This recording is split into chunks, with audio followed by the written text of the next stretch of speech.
this incredibly advanced civilization, and no one can figure out where it is. Right. Or if it was real. I think that Atlantis, because surely that wouldn't have been necessarily the name just through like the change of language, over, let's say, 12, 13,000 years ago, which would be the time frame. So like surely there would be several different changes of language, but I think it represented a civilization that was doing great things. They were more global than what many people think would be possible. Atlantis was said to be a kingdom made up of, or an empire, made up of 10 kingdoms.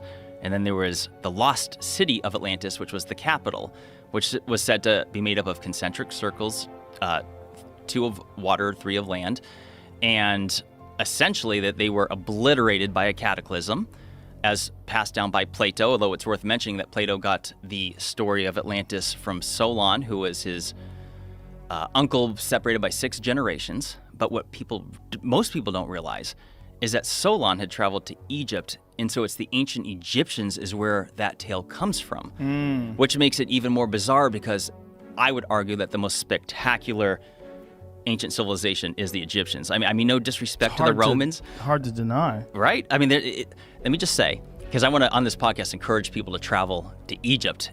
Joe, you got to go. But let me ask you this, Joe, real quick. When you saw my video, was that the very first time you had ever seen this thing before? Yeah. When I first saw this, I was like, what the fuck is that?